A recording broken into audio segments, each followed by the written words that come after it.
आप लोग सुन रहे हैं पुस्तक युग प्रवर्तक, जो लिखी गई है आदरणीय एवं परम पूजनीय नलिनी माधव जी द्वारा।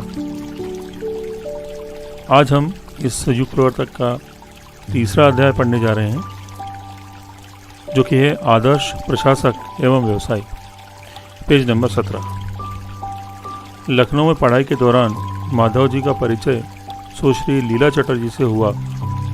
परीक्षा परिणाम देखकर माधव जी बहुत खुश थे, क्योंकि नौकरी मिलना कठिन न था। जबलपुर पहुंचे, पिता से विवाह की अनुमति मांगी, जो मिली नहीं। महाराष्ट्रीय ब्राह्मण होने से बंगाली ब्राह्मण लड़की से विवाह रूढ़िवादी परिवार में मान्य न होना स्वाभाविक था, परंतु वे तो लीला जी को आश्वस्त करके आए थे। बाराबंकी में स्कूल की टीचर की नौकरी का बहाना बना माधव जी जबलपुर से लखनऊ पहुंचे और लीला जी को साथ लेकर कलकत्ते प्रस्थान किया।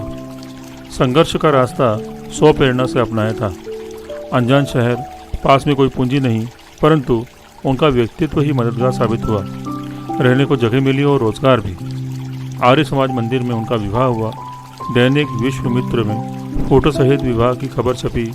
उस समय अंतर प्रांतीय विवाह भी एक खबर बना करता था। माधव जी ने अखबार की वह कतरन पिताजी को भेज दी। कुछ समय बाद पिताजी आशीर्वाद देने स्वयं आए, रुपयों की मदद दी। बहू का नाम प्रमिला रखा।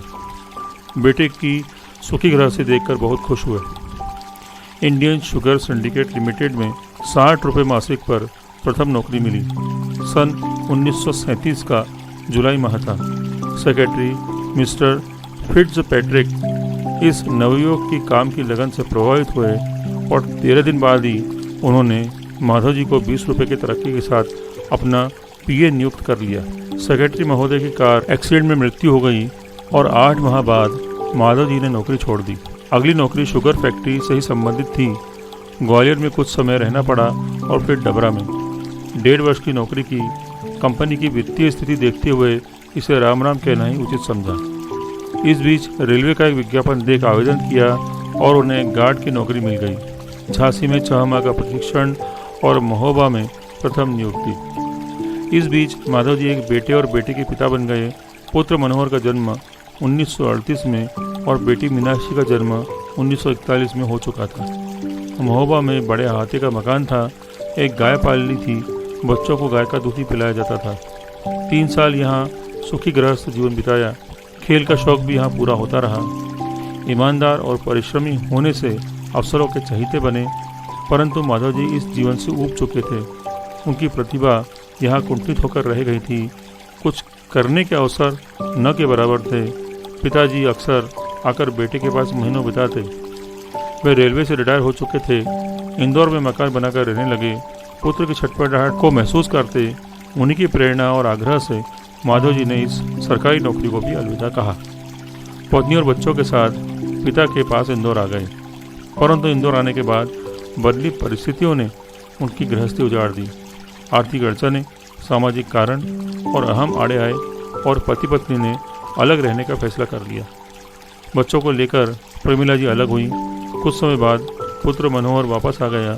इस बिछोह के 5-6 साल बाद प्रमिला जी का देहावसान हुआ और मीनाक्षी भी न रही। खैर, माधव जी 1 वर्ष ही इंदौर में रहे। यहाँ की कटु स्मृतियों के कारण पिता से बाहर जाने की अनुमति ली। 1-2 माह मुंबई में अपने बड़े भाई श्री गजानन पोद्दार के पास बिताए। नौकरी मिली आसनसोल, पश्चिम बंगाल में। अच्छा वेतन और जिम्मेदारी का निर्वाह उन्हें पसंद आया। कुछ माह बीते होंगे कि इंदौर से पिताजी की अस्वस्थता का समाचार पाकर तुरंत इंदौर पहुंचे। पिताजी निमोनिया से पीड़ित थे और बोलने की सामर्थ्य खो चुके थे। एक पूरी रात माधव जी पिता की शैया के पास बैठे रहे। पंचतत्व में विलीन हो गए। पिताजी की मृत्यु माधव जी के लिए बहुत बड़ा आघात थी। परस्पर आघात प्रेम का अटूट रिश्ता था उनके बीच। माँ, भाई, बहनों की जिम्मेदारी को देखते हुए फिर इंदौर रहने का सोचा। नौकरियां खोजते रहे, परंतु अच्छी नौकरी न मिली। इंदौर रास न आया, अतः माँ की अनुमति लेकर पुनः आसनसोल पहुँचे। 1 साल वहाँ आनंद से बिताया। इस्तीफा देकर कलकत्ता आए। इंडिया इंडस्ट्रियल वर्क्स में मैनेजर की नौकरी मिली। अच्छा वेतन, बोनस, कमीशन, महंगाई आदि सब मिलाकर खासी आमदनी होने लगी। अब इंदौर के घर परिवार का खर्च उठाते हुए वे आराम से रह सकते थे। यहाँ रहते विभाजन के समय हुए हिंदू मुस्लिम दंगों को देखकर वे बहुत व्यथित होते, इसलिए सांप्रदायिक सोच से उन्होंने अपने को सदैव अलग रखा। मनुष्य केवल मनुष्य है, संप्रदायों में विभाजित होकर वह बौना हो जाता है, होता सब कुछ है, पाता कुछ भी नहीं। सन 1947 चल रहा था। माँ के आग्रह के कारण माधव जी को पुनः विवाह के लिए राजी होना पड़ा। इंदौर के श्री रामचंद्र बलवंत करम्बेडकर की कन्या सुश्री शकुंतला से उनका विवाह 27 जून 1947 को संपन्न हुआ। विवाह के समय वधू का नाम रखा गया सुमति। विवाह के बाद 1 वर्ष माधव जी ने कलकत्ते में बिताया और मालिक मजदूरों के झगड़े से ऊब कर इस्तीफा दे दिया। इस्तीफा देकर इंदौर आए। हफ्ता भी न बीता था कि 4 अप्रैल 1948 को भोपाल के स्ट्रॉ प्रोडक्ट से बुलावा आया। उसी दिन माधव जी ने मिल में मैनेजर का पद संभाल लिया। उनकी योग्यता के कारण अब यह स्थिति थी कि नौकरियां उन्हें खोजा करती थी। भोपाल की यह नौकरी 1948 से 1954 तक चली और अंततः इससे भी इस्तीफा दे दिया गया। यह 6 वर्ष साहब ने बहुत शानदार ढंग से यश और प्रतिष्ठा के साथ जिंदादिली से बिताए। बीमार मिल उनके आते ही 1 साल में दोगुना उत्पादन देने लगी। मजदूरों के प्रिय साहब थे वे। साहबी उनकी रग-रग में बसी थी। मालिक भी खुश थे और मजदूर भी। बहुत सी सुविधाएं मजदूरों को दिलवाई। पहली कोऑपरेटिव संस्था भोपाल में उनके कार्यालय के अस्तित्व में आई। पर्याप्त छुट्टी अधिकार मजदूरों को दिलवाए। रहमदिल नेक इंसान होने के नाते उनका उसूल था कि जो कमा के देते हैं उन्हें पूरी तरह संतुष्ट रखा जाए। यही कारण था कि मजदूर उन्हें पसंद करते। साहब की प्रशासनिक योग्यता का डंका बजने लगा था। भोपाल उन दिनों छोटा सा सुंदर शांत शहर था, इसलिए अधिकांश लोग उन्हें नाम से जानने लगे थे। भरपूर आमदनी थी, तो शानो शौकत की जिंदगी का आनंद ले रहे थे। इन 6 वर्षों में 2 उल्लेखनीय घटनाएं घटी। 1952 के प्रथम चुनाव में साहब निर्दलीय प्रत्याशी के रूप में कांग्रेस के श्री शंकर दयाल शर्मा के खिलाफ बेलसिया से चुनाव लड़े थे। राजनीति का स्वाद कसेला लगा। आवश्यक योग्यताएं जैसे झूठ बोलना, वादा खिलाफी करना, पीठ पीछे नुकसान पहुंचाना उनके पास न थी। वे थे सत्यवादी, हंसी में भी बोली बात को कितना भी नुकसान उठाकर निभाने वाले, निष्ठावान। सो राजनीति उनका क्षेत्र नहीं है, यह अनुभव से सीखने को मिला। दूसरी घटना थी 3 मई 1953 की घटी दुर्घटना। सीतामऊ में एक मित्र के घर गए थे।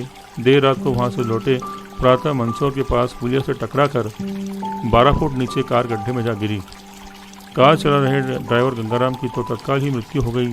साहब और उनके मित्र जो पीछे की सीट पर थे बुरी तरह घायल हो गए। साहब के नीचे का जबड़ा 2 जगह से टूटा था। बाएं हाथ में फ्रैक्चर था। बेहोशी की अवस्था में मंदसौर जिला अस्पताल से उन्हें भोपाल हमीदिया अस्पताल लाया गया। यहाँ उनका सफल ऑपरेशन हुआ। खून बहुत बह चुका था। 1 माह बिस्तर पर बिताना पड़ा। तब जो स्वाध्याय होता रहा उसी का परिणाम था कि अप्रैल 1954 में उन्होंने इस्तीफा दे डाला। उनकी मंजिल कुछ और थी, इसलिए ठाठ मान सम्मान की इस नौकरी से भी संतुष्ट न थे। उन्हें कुछ और हासिल करना था, इसलिए शायद इतने आरामदायक जीवन के बजाय पुनः संघर्ष का रास्ता अपनाने का फैसला किया। मजदूरों के हक को निमित्त बनाकर वे इस नौकरी से मुक्त हुए और निश्चय किया जीवन में पुनः कभी नौकरी न करने का। बचत के पैसों से एक छोटी सी कार खरीदी। शेष रुपए लेकर 16 अप्रैल 1954 को बम्बई पूना घूमने निकल पड़े। साथ में थी पत्नी सुमति, बेटा मनोहर, सुमति जी का छोटा भाई मनोहर, पुत्र जयंत, बेटी नलिनी। साहब के पिताजी श्री गुरुदेव दत्त के उपासक और भक्त थे और दत्त स्थान गांडगापुर की यात्रा कर आए थे। जब भी संभव हो एक बार तुम गांडगापुर अवश्य जाना, ऐसा उन्होंने कह रखा था। अभी अवकाश था। लौटने के उपरांत नए काम में लगना होगा और पता नहीं फिर कब समय मिले। यही सोचकर साहब ने गांडगापुर जाने का तय किया। यूँ साहब स्वयं तीर्थ स्थान, मंदिरों, पूजा पाठ के ढकोसलों, फालतू रीति रिवाजों और पंडित पुजारियों से दूर ही रहते थे। मन में ईश्वर भाव था, परंतु अभिव्यक्ति का प्रचलित तरीका उन्हें युक्ति संगत न लगता था। इसलिए व्रत, उपवास, पूजा पाठ से दूर रहते थे। पिता की आज्ञा के कारण ही गांडगापुर जाना तय हो पाया। एक मित्र की सलाह पर अक्कलकोट भी कार्यक्रम में शामिल हो गया। अक्कलकोट से तीनों तीर्थ स्थान गांडगापुर, तुलजापुर, पंढरपुर समान दूरी पर थे। अक्कलकोट साहब का अपना तीर्थ स्थान सदगुरु स्थान है, यह तब वे जानते न थे। बम्बई पूना घूमने के उपरांत पूना होते हुए मई के तीसरे हफ्ते में साहब अक्कलकोट पहुंचे। वहाँ बालप्पा महाराज मठ के मठाधीश श्री गजानन महाराज श्री ने उनके रुकने की समुचित व्यवस्था करवा दी। दोनों में सहज व्यवहारिक बातचीत हुई। पूर्णतः अलग पृष्ठभूमि के साहब को श्री जी अच्छे लगे। उनके दिमाग में मठाधीशों की जो तस्वीर थी उससे एकदम भिन्न। समवयस्क युवा श्री जी ने साहब को मोह लिया। इस तरह हम उम्र आकर्षक व्यक्तित्व के स्वामी जीवन के हर मोड़ पर यशस्वी साहब ने श्री जी को आकर्षित कर लिया। 8 दिन में गाणगापुर, तुलजापुर, पंढरपुर घूमकर अक्कलकोट में श्री जी से विदा लेकर साहब मुंबई, इंदौर होते हुए भोपाल लौटे। मन में एक निश्चय लेकर कि पुनः अक्कलकोट आकर इन सत्पुरुष का सानिध्य लाभ लेना है। न कोई धर्म चर्चा हुई, न कोई उपदेश, न आदेश। पिताजी की आज्ञा निमित्त बनी और ईश्वर नियोजित यह गुरु शिष्य की भेंट, जिसकी दोनों को ही जाने अनजाने प्रतीक्षा थी, घटित हुई मई 1954 में। श्री जी के पिताश्री स्वामी शिवानंद योगी नंद की महासमाधि को ठीक एक माह का समय हुआ था जब साहब अक्कलकोट पहुंचे थे। अतः समाधि स्थान पर जाना हुआ था श्री जी के साथ। आगे यही शिवपुरी कहलाई और यज्ञ संस्था के पुनरुज्जीवन का हजारों वर्षों बाद पहला श्रौत विधान का एक मेव द्वितीय सोमयाग यज्ञ फरवरी 1959 को यहाँ संपन्न हुआ।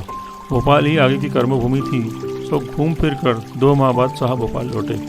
मन में दृढ़ निश्चय के साथ कि अपना व्यवसाय करना है। बगैर पूंजी के व्यवसाय होना था, परंतु उनकी असली पूंजी तो थी उनका अपना व्यक्तित्व।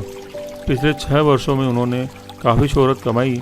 जो पैसा कमाया वह जोड़ा नहीं, रुपयों को हाथ का मैल मानते थे। अब तक की जिंदगी ने यह विश्वास पैदा किया था कि ईमानदारी से रुपया पैसा कमाना सहज सरल काम है। हुनर था, कौशल था, प्रभावी व्यक्तित्व था और गजब की प्रशासनिक क्षमता थी। शून्य में से सब कुछ पैदा कर देने का सामर्थ्य था। व्यवहारिक जीवन में जिस ऊंचाई को पाने का सपना मनुष्य देखता है वह सब कुछ वे पा चुके थे।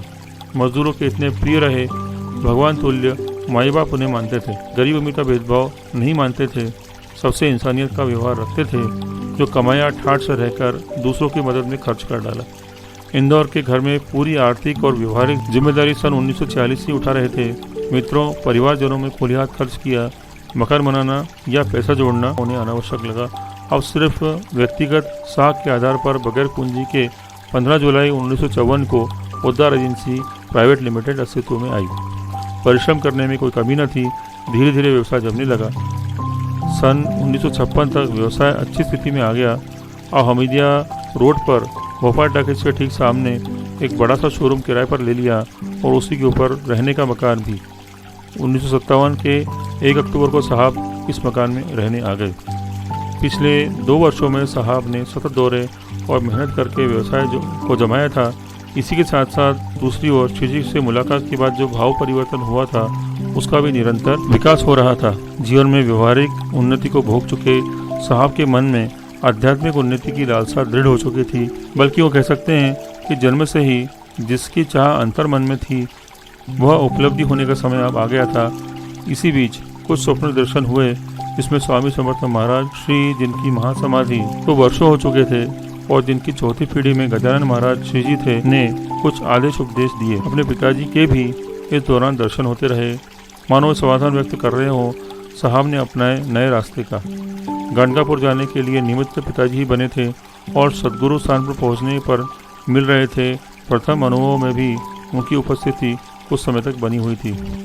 गाणगापुर जाने के लिए निमित्त पिताजी ही बने थे और सद्गुरु स्थान पर पहुंचने पर मिल रहे प्रथम अनुभव में भी उनकी परिस्थिति कुछ समय तक बनी हुई थी। इस बीच 1-2 बार अक्कलकोट जाना हुआ, 1 आध दिन रहना हुआ, कोई विशेष वार्तालाप नहीं हुआ। प्रथम अक्कलकोट यात्रा के बाद से साहब में शनि शनि परिवर्तन हो रहा था। इस आंतरिक परिवर्तन को कोई नाम नहीं दिया जा सकता, परंतु रोज सवेरे शाम स्वामी समर्थ महाराज के फोटो के आगे अगरबत्ती लगाकर श्री स्मरण कर नतमस्तक हुआ करते थे। नियमित दिनचर्या अपना ली थी। क्लबों की सदस्यता से अलग हो गए थे। खान पान की सात्विकता की ओर ध्यान देने लगे थे। व्यावसायिक संबंधों के अलावा कहीं आना जाना बंद कर दिया था। खेल का शौक छूट गया। भोपाल के अलावा इंदौर, उज्जैन, जबलपुर, ग्वालियर में ऑफिस खोले गए थे।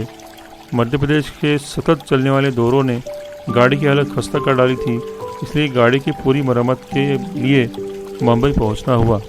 खाली समय था, सो साहब ने सोचा कि क्यों न यह समय श्री सानिध्य में बिताया जाए।